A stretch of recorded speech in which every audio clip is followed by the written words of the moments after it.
l'individu commet et son acolyte. Je pense que la DST a pris une mesure conservatoire en les empêchant de sortir du territoire. Le reste suivra la procédure. Mais moi, je veux m'interroger même sur l'administration ivoirienne. Pourquoi? Sur l'administration ivoirienne dans son fonctionnement. Ce qui se passe là.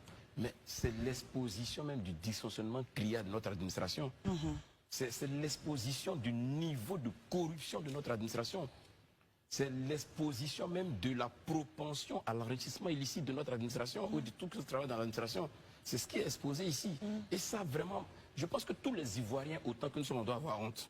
Ça, là, c'est une honte même pour la population. C'est une honte même pour l'État, en fait. Quels sont les faits, justement, mais on parle d'une question foncière. Moi, je vais prendre juste un exemple. Il y a une dame, et ça a été avéré, preuve à l'appui, qui a vu sa maison qu'elle a bâtie détruite en l'espace de 2 heures, 3 heures, sous prétexte que le terrain ne lui appartenait pas. Une maison habitée, bâtie, habitée avec sa famille, et ses enfants qui étaient à l'école, qu'on a cassé. Mais attends, on est dans un état ou bien on est dans une jungle. Ça ne peut pas se faire. Je crois qu'il y a une procédure, même si moi, je suis allé bâtir sur ton terrain, je ne mérite pas d'être sur le terrain. Mais avant de détruire, là, c'est une procédure. On ne peut pas venir me donner un soin transmis à l'instant T là, et puis on casse ma maison en même temps. Quelque chose que j'ai bâti au bout de quelques années. Non, ça montre le niveau de corruption. Parce que pour qu'on y arrive là, il y a des agents qui ont exécuté le travail. Mais ils ont exécuté le travail sur la base de quoi? Sur la base d'un papier qui est faux.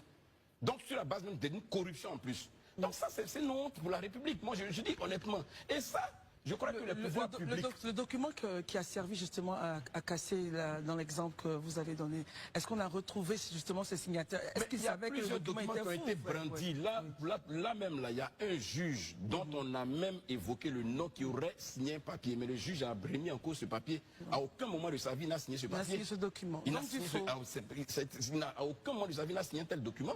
Donc c'est du faux. Les choses sont basées sur du faux. On sort des décisions de justice basées sur du faux. Mais si les gens sont capables de toute une administration, c'est-à-dire que sortir des documents avec des signatures des responsables de l'administration qui ne se reconnaissent pas dedans, mais c'est grave. Ça montre le niveau de corruption de notre société et ça, c'est des choses qu'on ne peut pas laisser passer.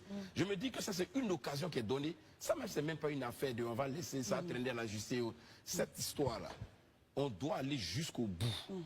Tous ceux qui sont impliqués, que tu t'appelles A, que tu t'appelles X, quel que soit le niveau d'occupation, de responsabilité dans le pays, que tu es impliqué dans cette affaire, dois subir la sanction de la loi. Je crois que le président de la République a